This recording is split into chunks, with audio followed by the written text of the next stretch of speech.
Com a transmissão aí, vocês por favor me alertem, né? Então a lei de Hooke generalizada, a lei de Hooke, de uma maneira geral, ela tem que considerar os efeitos de deformações transversais causados pelo efeito de Poisson. Então é isso que nós vamos ver aqui na aula de hoje, né? Até o semestre passado, quando foi visto na primeira parte do curso, a lei de Hooke tratava de deformações, a relação entre tensão e deformação que acontece quando você tem uma deformação unidimensional, uma tensão apenas numa única direção, né? Mas se você tiver tensões em 3 direções aplicadas simultaneamente, você vai ter que contemplar aí o efeito de deformações causadas pelas tensões normais em outras direções. Esse efeito, chamado efeito de Poisson, né, nós vamos recapitular, vai interferir na deformação resultante, que vai acontecer devido a uma determinada tensão aplicada numa direção qualquer, né? Então nós vamos ver aí, vamos recapitular o que é o coeficiente de Poisson e descrever a sua importância na lei de Hooke, quando tratamos para o estado plano ou geral de tensões. Vamos calcular então, usando a lei de Hooke geral, né, que chamamos generalizada, calcular as deformações provenientes do estado plano ou do estado geral. Vamos também descrever como ocorre a lei de Hooke para o cisalhamento. E também vamos dar uma pincelada aí em algumas conclusões que podemos tirar aí interessantes na resistência dos materiais, que podem ser obtidas aí através da análise da lei de Hooke generalizada, né? Vamos descrever relações entre o módulo da cidade longitudinal e transversal, que pode ser escrito através de uma equação. E também vamos descrever as deformações volumétricas, né? E como chegamos à conclusão que o coeficiente de Poisson não pode ter variação fora de um intervalo entre 0 e 0,5.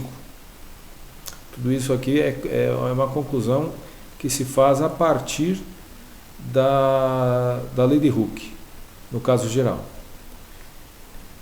Então vamos recapitular aqui o que é a lei de Hooke, né? Nós vimos que a lei de Hooke ela relaciona as deformações com as tensões em uma região onde essa relação é linear, né? Então temos aqui o gráfico tensão-deformação do aço, né? Vemos aqui que no primeiro trecho aqui, essa relação entre tensão, que está representada aqui nos valores das ordenadas desse sistema cartesiano, né? As tensões sigma, as tensões normais, estão relacionadas com as deformações. O que são deformações? É a relação entre o alongamento ou encurtamento de um material dividido pelo comprimento inicial, antes da aplicação da tensão, né? Quando você tem um material, uma barra, por exemplo, uma barra de aço, sofrendo uma carga de tração, essa carga vai causar uma tensão, né? O que é a tensão? É a carga distribuída em todos os pontos da seção transversal da barra, né? Que chamamos de tensão, ou seja, é o valor da força dividida pela área da seção transversal, né? Então essa tensão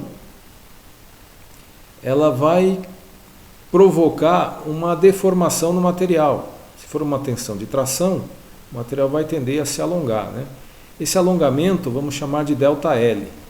A deformação representada pela letra epsilon, que está aqui, né, seria a relação entre o ΔL, o quanto a barra se alonga, né, devido à tensão causada pela carga de tração, o quanto a barra se alonga, dividido pelo comprimento inicial antes de haver a aplicação da carga, né? Então a relação entre ΔL e L0 seria a deformação epsilon. A lei de Hooke ela relaciona a tensão com deformação através de um número constante que chamamos de módulo de elasticidade. que é exatamente a inclinação desta reta, né?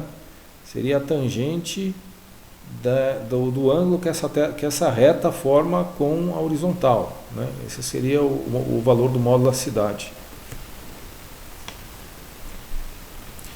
A lei de Hooke ela só é válida no trecho que vai desde o início aqui do valor zero, quando a tensão é nula, né? No início da aplicação da carga, até o início, até o final dessa proporcionalidade. Chamamos o limite de proporcionalidade, quando essa relação tensão-deformação deixa de ter uma característica proporcional, ou seja, deixa de ser reto, deixa de ser linear, né? Quando ela passa a ser não linear, ela entra numa zona que chamamos zona não elástica, né? Inelástica. Ou seja, o material, quando tem uma deformação maior que a deformação limite de proporcionalidade, ele não vai mais voltar ao seu comprimento inicial. Ele entra numa zona plástica, né? Uma região plástica. Então essa região onde a tensão e a deformação tem existe uma relação linear entre tensão e deformação, chamamos de zona elástica, né? A partir do fim aqui dessa zona elástica, quando essa relação deixa de ser linear, o material passa a ter um comportamento plástico, ou seja, ele não volta mais, né? Quando as deformações entram nessa zona plástica, quando retirada a carga, o material não volta, a barra não volta mais ao seu comprimento inicial, ela vai ter uma deformação residual. Para fins de dimensionamento, nós consideramos como limite aqui para materiais dúcteis, né, que são materiais que têm esse comportamento de deformação antes da ruptura, nós chamamos consideramos como limite de resistência do material justamente essa tensão, limite de proporcionalidade aqui, né? Esse patamar de escoamento, na verdade, o que se considera como limite seria o patamar de escoamento, né? Onde você tem aqui uma grande deformação sem haver aqui uma correspondente variação na tensão, né? Esse patamar aqui é o patamar de escoamento do material. Então, na verdade, consideramos como limite de resistência para materiais dúcteis o valor da tensão de escoamento, que é a tensão que ocorre quando o material tem essa grande deformação aqui, sem haver um aumento na sua tensão correspondente, né? Então a lei de Hooke faz essa relação, né, entre tensão e deformação justamente na zona elástica. Ela relaciona a tensão com deformação através do módulo de elasticidade. Ok? Só que quando consideramos o corpo existindo num espaço tridimensional, nós vamos perceber que além da deformação epsilon longitudinal, que acontece aqui na mesma direção da carga, né, da força, então aqui temos uma figura mostrando aqui um corpo de prova, né, uma barra sujeita a uma carga de tração, né? Percebemos aqui que a barra sofre um alongamento. Só que essa não é a única deformação que a barra fica submetida, né? Existe também uma deformação na seção transversal. Vocês percebem que a seção transversal diminui de tamanho, né?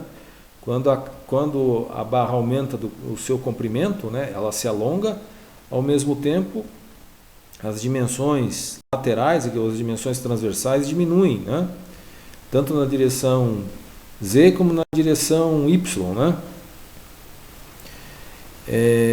Esse efeito, essa deformação lateral ou transversal, chamamos de efeito Poisson. E o coeficiente de Poisson é um número adimensional que nos dá o valor que essa deformação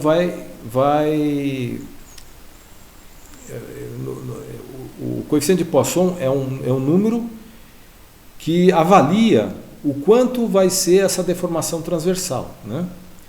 O coeficiente de Poisson é a relação entre a deformação longitudinal e a deformação transversal ou lateral que essa barra vai sofrer quando submetida a essa carga de tração. ok? Agora vamos aqui, considerando o efeito de Poisson, né, vamos aqui analisar como se comportaria a lei de Hooke no caso tridimensional, né, quando você tem tensões sendo aplicadas em 3 direções simultaneamente, que é no estado triaxial de tensões, né, você tem aqui uma tensão numa direção X, numa direção Y e numa direção Z, né? No estado triaxial nós temos 3 tensões principais aí, né? Só tensões normais. A tensão de cisalhamento aqui nesta configuração é igual a 0, né? Então essas tensões normais vão causar deformações nesse elemento material, né? A tensão aqui na direção X, né, a tensão máxima, vai causar uma deformação também na direção X. Essa vai causar um alongamento, né? Uma tensão de tração vai causar um alongamento que pode ser calculado por essa expressão aqui. Seria 1 mais a deformação, né, causada na direção X, vezes o comprimento inicial de X'. Essa é a deformação, o alongamento, no caso, né, causada pela tensão sigma máxima aí na direção X'. A tensão sigma intermediária aqui, né, ela vai causar um alongamento na direção Y, né, que seria calculado por 1 mais a deformação intermediária vezes o comprimento inicial de Y. E a tensão em Z, na direção Z', né, causaria aí o alongamento na direção Z', calculado por essa outra expressão. A lei de Hooke ela é válida somente para materiais que sejam homogêneos, né? Que tenham as mesmas propriedades mecânicas em todos os pontos, né? Em todo o contínuo do material. Você tem as mesmas características mecânicas, né? Isto é, não seja assim uma mistura de materiais diferentes, né? Como, por exemplo, o concreto, né? O concreto não é um material homogêneo, porque ali dentro do concreto você tem vários materiais ali, né? Você tem o cimento, você tem a areia, você tem pedra, né? Granito, né? Então, são vários materiais com características diferentes, onde você não consegue, né, garantir uma homogeneidade em um ponto, numa situação pontual, né? Então, para que a lei de Hooke seja válida, você tem que garantir que o material seja homogêneo. No caso, ou tudo seja de aço, ou tudo seja de alumínio, né? A estrutura seja composta de um único material. Também ela é válida para a situação isotrópica, né? A característica de isotropia é quando você tem um material também com as mesmas características em todas as direções. Como por exemplo, a madeira não atende essa característica. A madeira é um material anisotrópico, ao contrário de isotrópico, né? Seria anisotrópico. Porque a madeira a resistência da madeira vai depender da direção das fibras que compõem a madeira, né? A madeira é um material orgânico e ele é formado pelo crescimento da planta, né? E o crescimento da planta vai determinar a direção das fibras que compõem a madeira, né? Então, na direção das fibras da celulose, você tem uma propriedade mecânica diferente da direção perpendicular às fibras, certo? Nós vimos isso quando analisamos lá a tensão de cisalhamento, né? Que as tensões de cisalhamento na direção normal às fibras é maior, né? A resistência é maior do que na direção paralela às fibras, certo? Então, para que a lei de Hooke seja válida, também o material tem que ser isotrópico, né? Que não seria aí o caso, por exemplo, da madeira, né? E também tem que ter o seu comportamento linear elástico, ou seja, o material tem que estar trabalhando dentro da relação de tensão-deformação, dentro da zona elástica, né?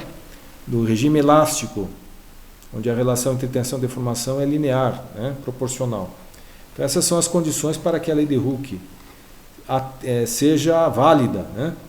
O material tem que ser homogêneo, isotrópico e trabalhando dentro do regime elástico.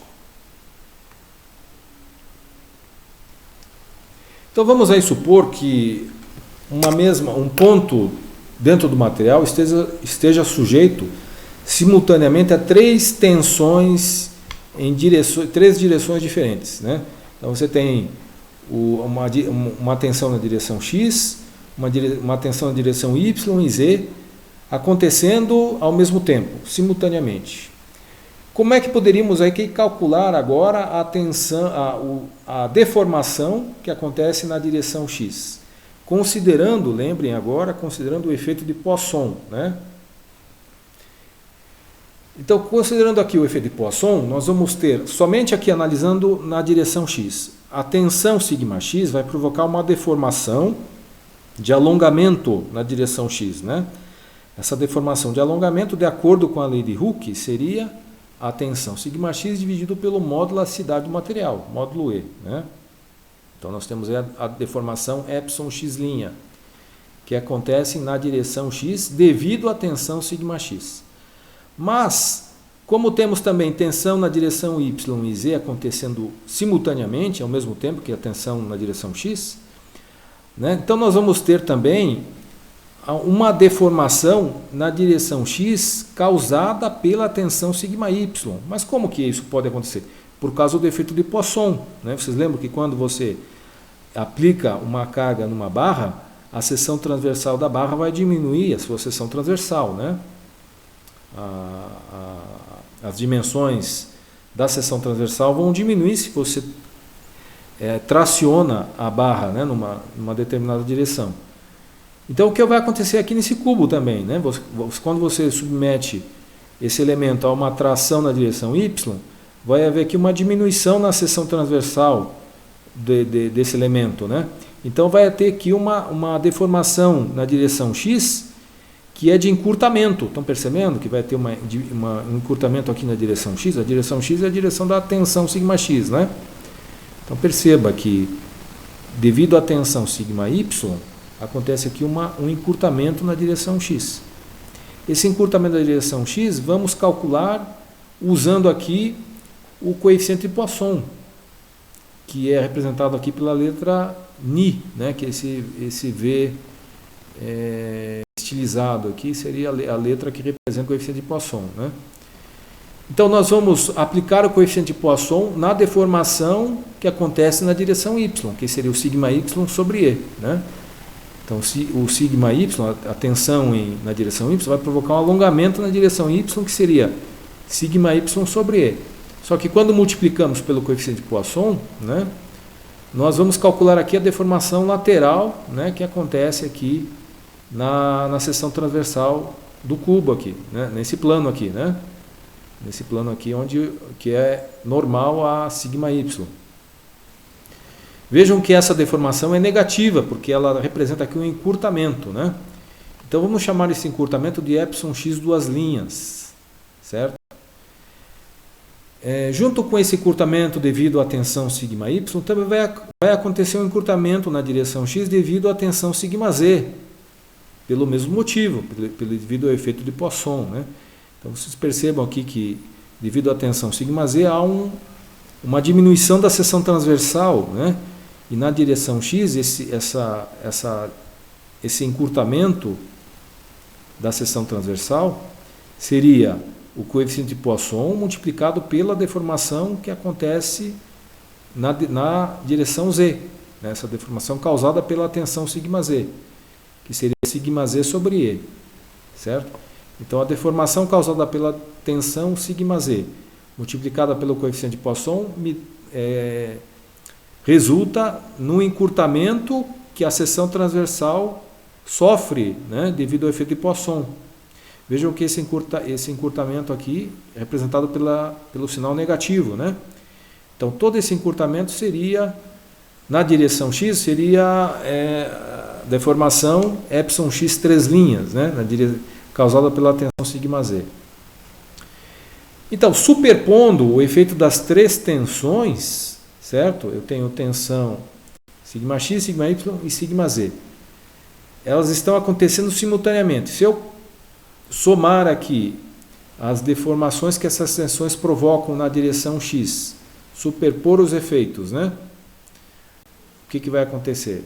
Eu vou ter a deformação total na direção x. Né? A deformação total na direção x seria a deformação epsilon x', né? A deformação epsilon x 2 linhas, mais a deformação epsilon x 3 linhas. Somando os três efeitos, né?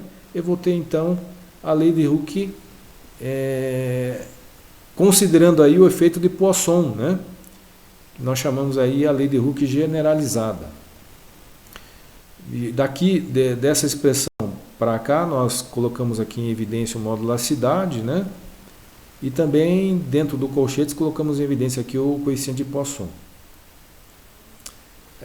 O coeficiente de Poisson, aqui nessa expressão aqui de baixo, que eu estou circulando, ele relaciona a deformação sofrida pela seção transversal e a deformação longitudinal. Tá? O Ni aqui, se eu isolar aqui o Ni, eu vou ter que seria, o coeficiente de Poisson Ni seria o epsilon lateral dividido pelo epsilon longitudinal. Né? O epsilon longitudinal seria a deformação na direção da carga aplicada, né? Na direção da tensão aplicada. A deformação lateral é a deformação sofrida pela seção transversal. Né? Então vocês vejam que o coeficiente de Poisson é um número adimensional, né, que relaciona a deformação lateral com a deformação longitudinal. Ou seja, ele seria um percentual da deformação longitudinal, que traduz aí a deformação lateral. Ok? É um número menor que 1 e varia entre 0 e 0,5. Se nós fizermos a mesma consideração para a deformação na direção y, nós vamos chegar na mesma expressão. Eu digo na mesma expressão porque ela coloca a tensão, a deformação total na direção y como sendo a soma das deformações das três tensões aplicadas simultaneamente, né? A tensão σy mais o efeito de Poisson causado pelas tensões σx e σz, da mesma forma que aconteceu na deformação σx, né? E para a deformação na direção z, também vamos encontrar o mesmo padrão, né? A deformação em z vai ser a soma dos efeitos das tensões em z, né? A deformação longitudinal, mais as deformações laterais causadas pelo efeito de Poisson, devido às tensões σx e σy. Vejam que o sinal negativo aqui indica que as deformações causadas pelo efeito de Poisson vão ser de direção contrária às deformações causadas pela tensão normal aqui na mesma direção da deformação que se está calculando, né? Ok? Então chegamos aí à expressão que nos permite determinar a deformação num estado geral de tensões, né? Então o que chamamos aí de lei de Hooke generalizada, ok? Ela só vale para tensões normais, ok? Então se você tiver aqui um ponto, um elemento material sujeito a tensões triaxiais, ou pode ser também tensões no plano, né? Você, para determinar aí a deformação em qualquer direção aqui, né? Você tem que considerar o efeito de Poisson que está incluído aí nessa expressão da lei de Hooke, né? O efeito de Poisson aqui é representado pelo coeficiente de Poisson-Ni. Ok?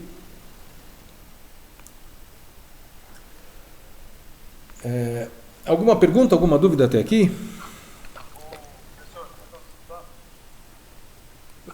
Pois não. Então, o VAR não está aparecendo aqui não. Temos dois colegas meus também que TE e falou também que está aparecendo. Não está aparecendo o quê? No AVA. O que não está aparecendo no AVA que você falou? No slide. Ah, o slide? Eu vou cuidar disso depois então, já que você me alertou, tá? Tranquilo. Eu vou arrumar lá então. Tá? Ok. Fica mais fácil de fazer atividade e... Tá. Ok, eu vou colocar para você lá o slide que não aparece então. Agora vamos falar aqui da lei de Hooke generalizada para as tensões de cisalhamento, né?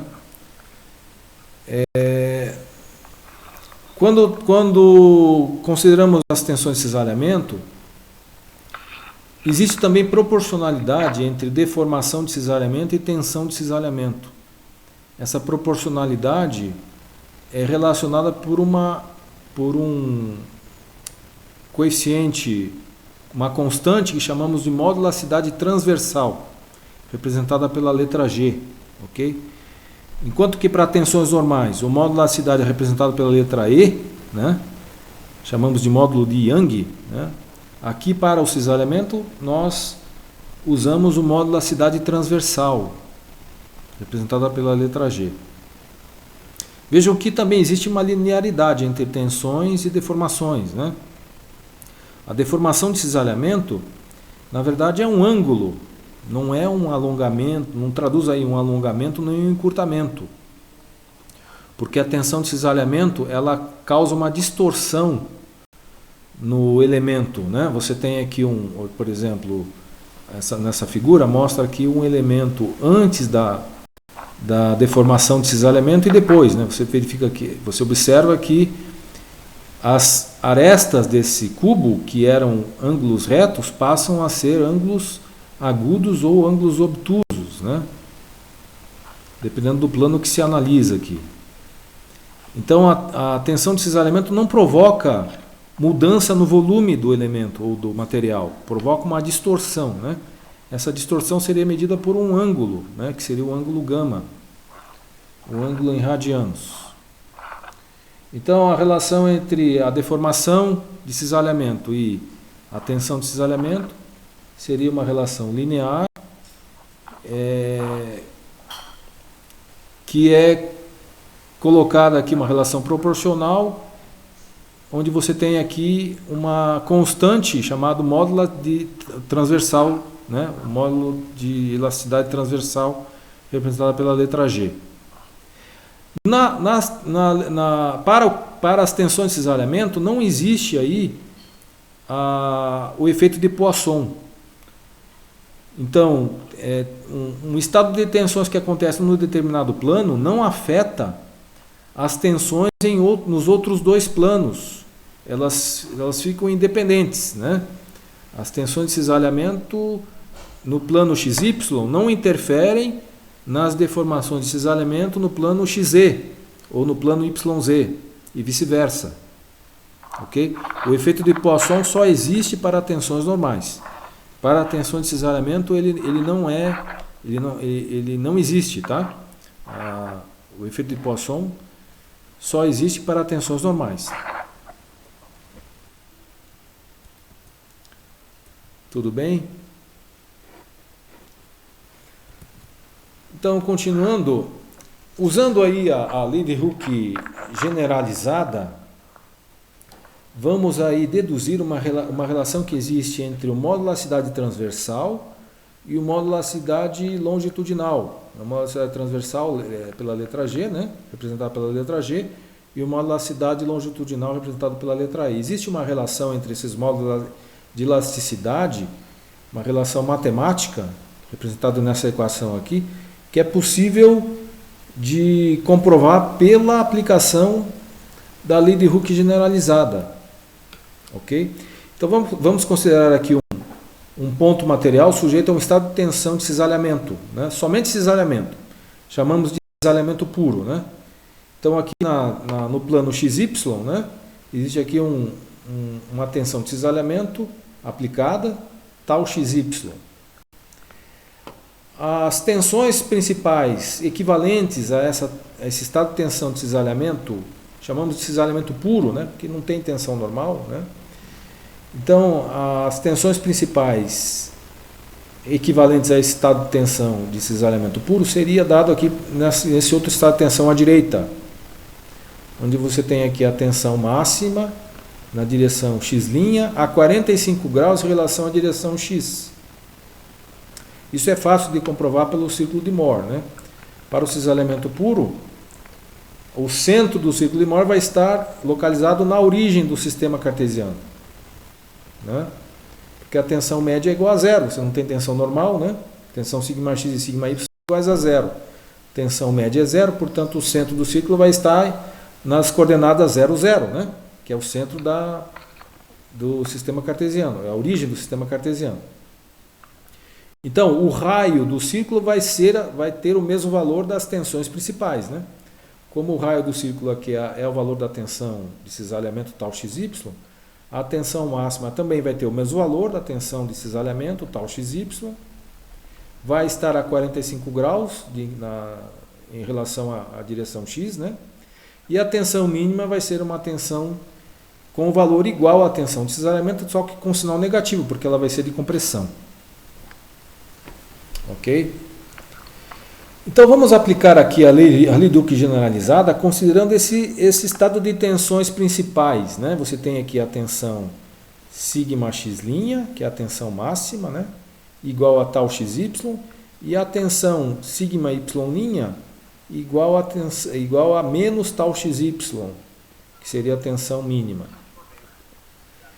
Então, aplicando aí a lei de Hooke generalizada, né?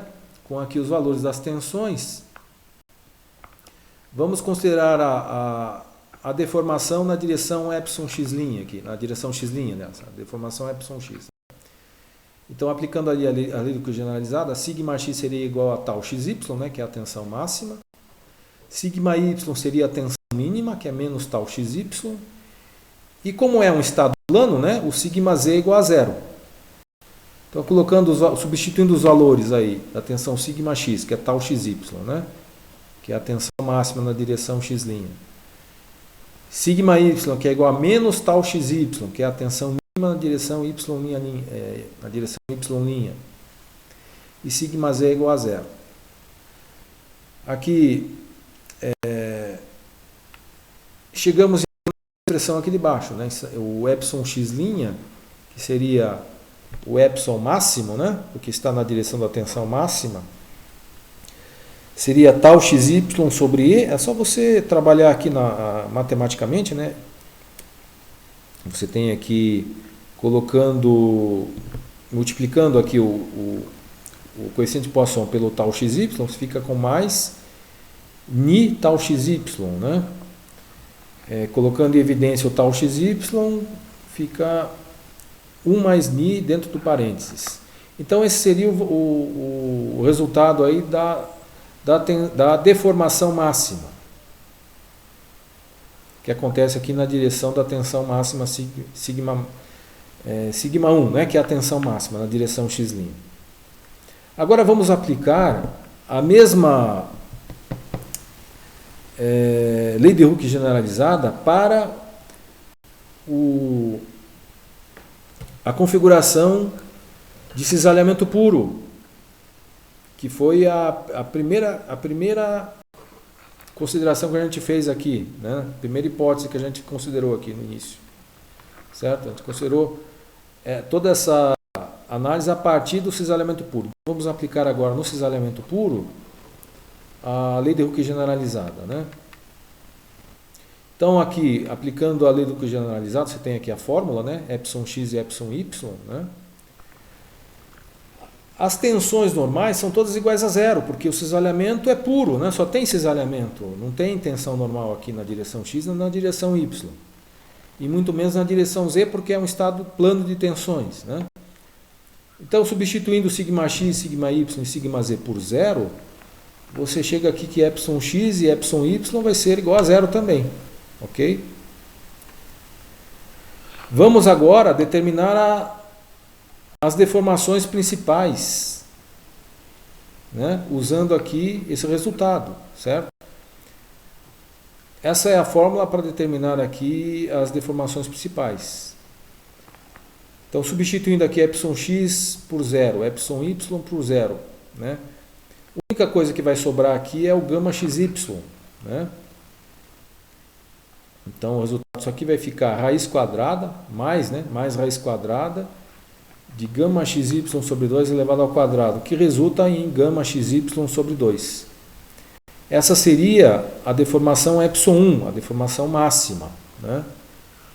Vejam que como as duas configurações são equivalentes, né?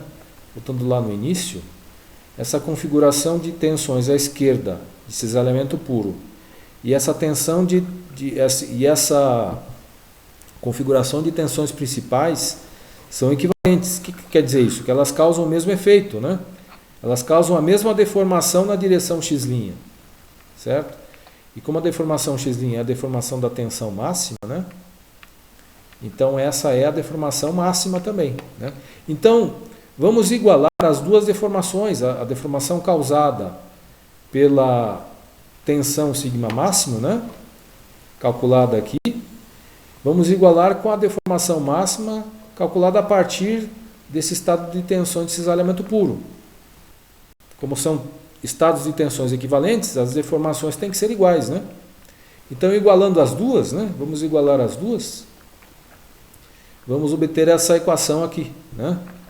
Veja que aqui do lado esquerdo aparece a deformação de cisalhamento e do lado direito aparece a tensão de cisalhamento, né? Usando aqui a lei de Hooke generalizada, aliás, desculpe, a lei de Hooke para o cisalhamento que vimos há pouco, né? Onde γxy seria função de tal xy, né? Através do módulo da elasticidade transversal. Então vamos substituir o γxy por 1 sobre g que multiplica tal xy ali em cima, né? Na expressão ali de cima. Então vamos obter essa expressão. Podemos aqui simplificar o tal xy nos dois membros da equação e isolar aqui o módulo da elasticidade transversal, g, né? E obtemos aí uma relação matemática que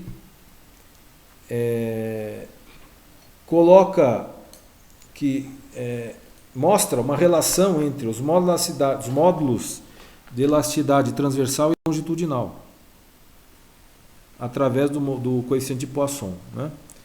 Essa relação é verificada em qualquer tabela de propriedades materiais. Se você verificar aqui nessa tabela de propriedades materiais, que é encontrado no nosso livro-texto, você tem aqui valores do módulo da elasticidade longitudinal, do módulo da elasticidade transversal para alguns materiais, por exemplo, ligas de alumínio, ligas de ferro fundido, ligas de cobre, e você vai encontrar essa relação que acabamos de deduzir aqui entre os valores dos módulos da elasticidade transversal e longitudinal, né? Por exemplo, aqui para o caso do magnésio, né? Você tem aqui que o módulo da elasticidade longitudinal é 44,7, o módulo da elasticidade transversal é 18, né? Então você vê que o módulo da elasticidade transversal é menor que o módulo da elasticidade longitudinal e obedece a essa relação que acabamos de ver aqui, né? Então você vê aqui que a elasticidade longitudinal não pode ser maior que E sobre 2, aliás, não pode ser maior que E sobre 2, exatamente, e nem menor do que, se você colocar ali o valor máximo do coeficiente de Poisson, que seria 0,5, né? Você vai ter 1 mais 0,5, 1,5 vezes 2, 3, né? Ele não pode ser menor que E sobre 3, né? E nem maior que E sobre 2, para o caso do coeficiente de Poisson for ser zero, né? Que é uma situação hipotética, na verdade ele nunca vai ser igual a zero, né? Ele vai estar sempre entre 0 e 0,5. Então o G nunca vai variar fora desse intervalo entre E sobre 3 e E sobre 2, certo? Ele vai ser sempre um valor menor que E, né? O módulo da cidade longitudinal. Okay? Aqui nessa coluna, aqui nessa tabela também você tem aqui os limites de resistência, as tensões de escoamento dos materiais, os limites de resistência, que são as tensões de ruptura. E aqui na penúltima coluna você tem aqui o valor dos coeficientes de Poisson de cada um desses materiais, né? Veja que sempre é um valor entre 0 e 0,5. Ok? E nunca fica fora desse intervalo entre 0 e 0,5.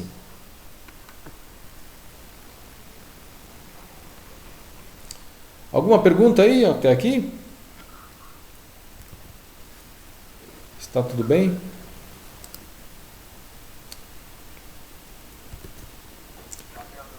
Então, continuando.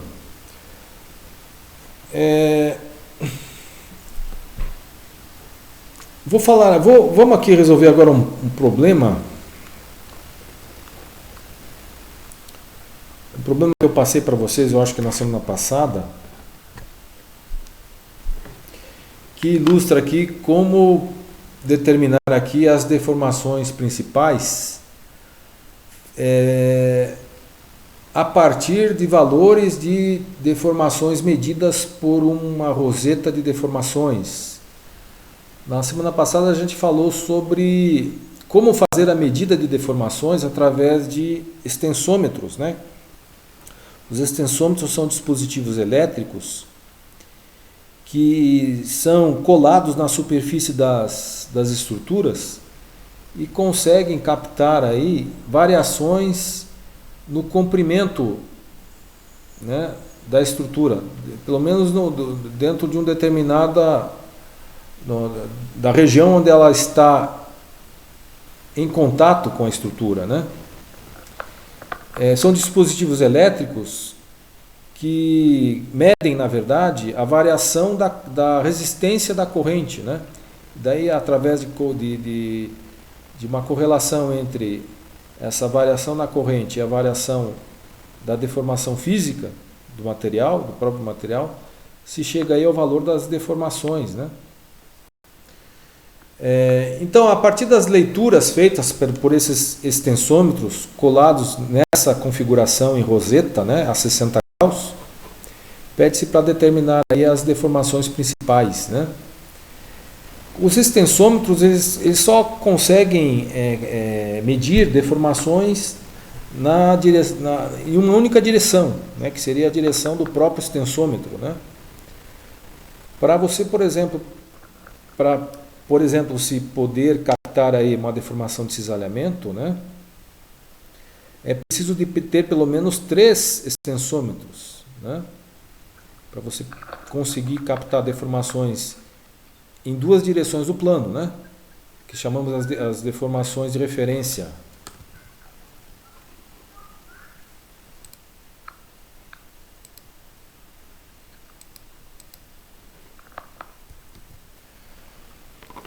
Então temos aqui que para a roseta 60 graus nós usamos essas 3 equações aqui para determinar as deformações de referência, né? Epsilon x, epsilon y e gama xy, que é a deformação de cisalhamento.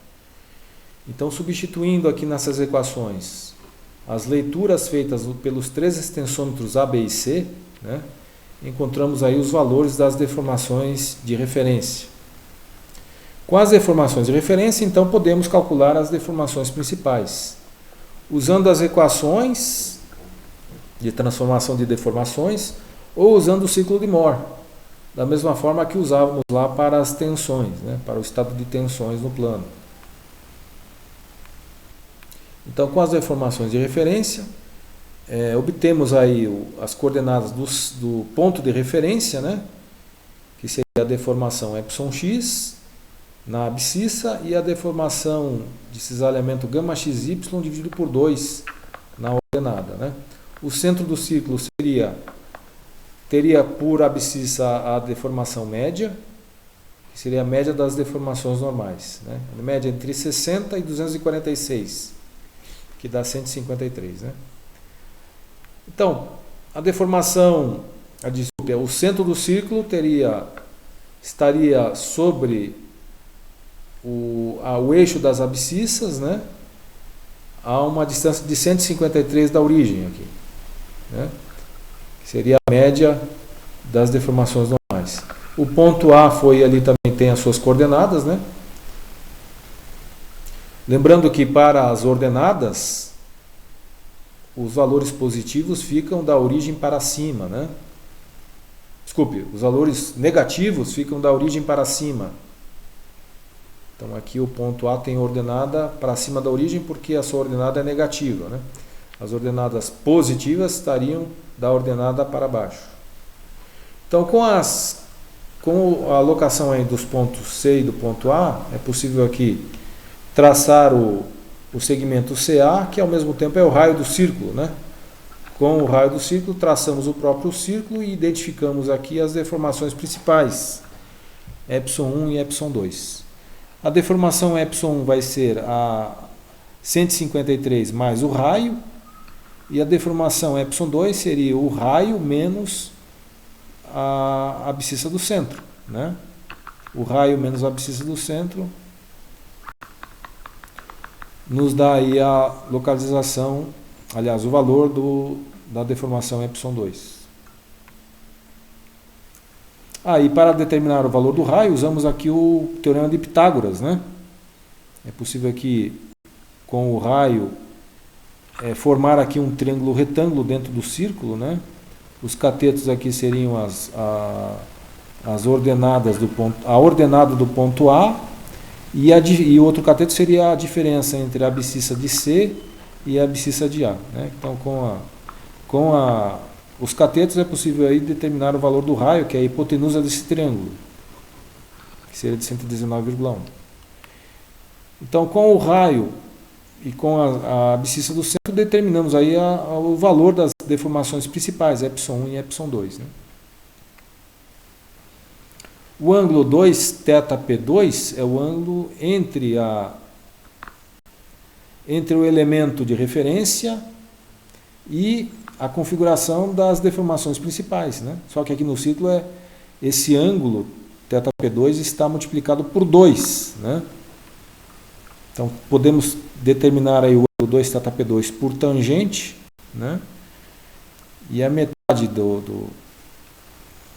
e dividindo por 2 obtemos aí o valor do ângulo θp2, que é o ângulo do elemento na configuração das deformações principais.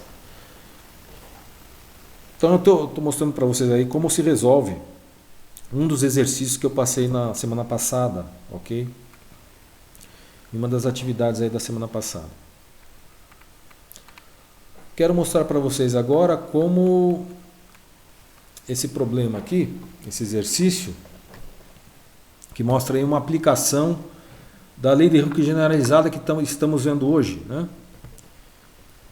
Então vocês veem aí na figura uma barra de cobre sujeita a um estado plano de tensões, né? Tensão de compressão em Y e tensão de tração em X.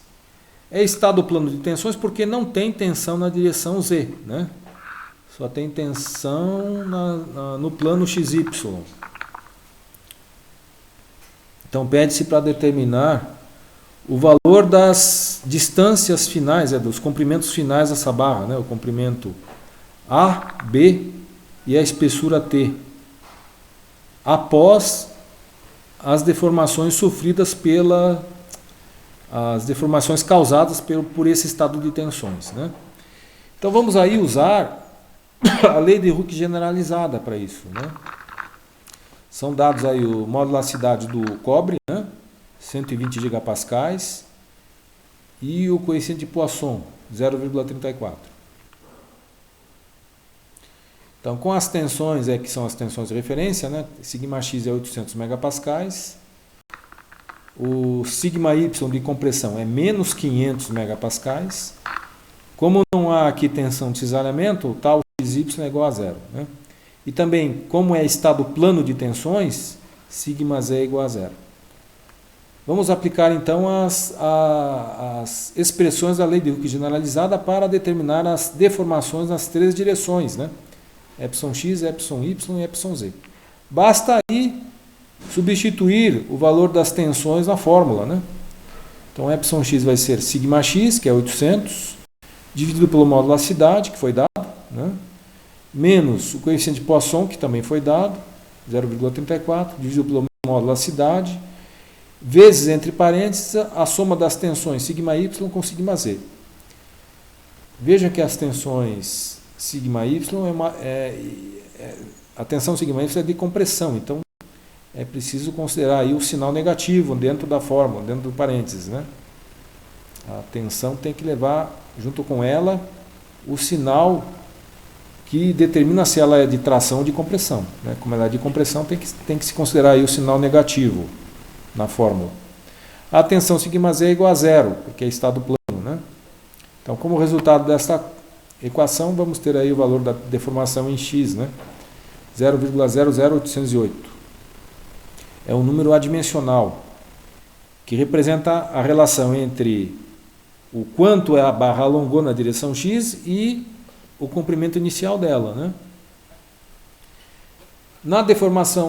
Para a deformação na direção y, aplicamos a fórmula, a lei de Hooke generalizada, para essa situação, né?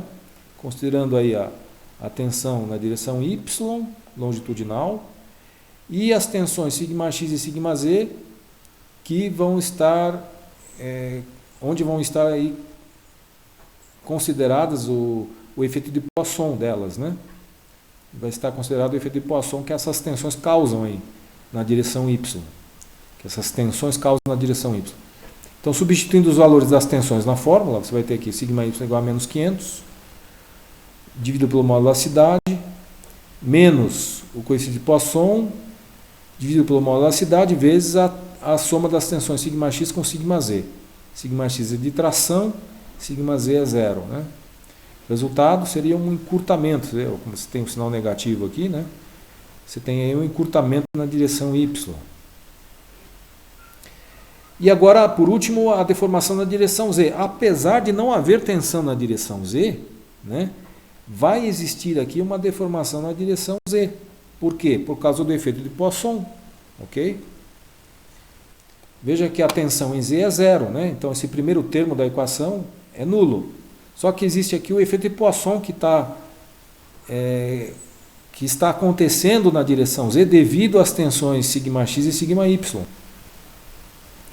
Então, considerando aqui o segundo termo aqui da equação, né? 0,34, o coeficiente de Poisson, dividido pelo módulo da cidade, entre parênteses aqui a soma das tensões normais em x e y, né? Onde a tensão x, σx é de tração, σy é de compressão. Resultado, você tem que na direção z, você tem uma deformação negativa, ou seja, um encurtamento, né, da barra na direção z. Então essas seriam as deformações da barra, né, nas três direções do espaço, aí, x, y e z. Só que o problema pediu não a deformação, mas pediu o comprimento final, né, o comprimento deformado da barra. Para calcular o comprimento deformado, vamos somar o comprimento inicial da barra com o alongamento ou o encurtamento que a barra sofre nessa direção, certo? A direção à linha é a direção x, né? Então vamos somar o comprimento inicial na direção x, que é 300 milímetros, com a deformação x multiplicada pelo comprimento inicial, que você vai ter nesse produto aqui, nesse segundo termo aqui da soma, né? Na segunda parcela, melhor dizendo, dessa soma, você vai ter aqui o produto da deformação pelo comprimento inicial, que é exatamente o alongamento que a peça vai sofrer com a tensão aplicada σx, né? Então, somando o comprimento inicial com o alongamento da barra, né, você tem aí o comprimento final dela na direção x, 302,4. A mesma coisa para as direções y e z, né?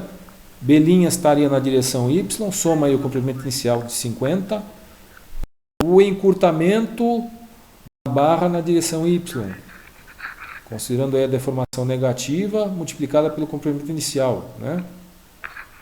ter um comprimento menor que o comprimento inicial, seria de 49,68, justamente por causa do encurtamento. E também na direção Z, que seria a espessura T', né?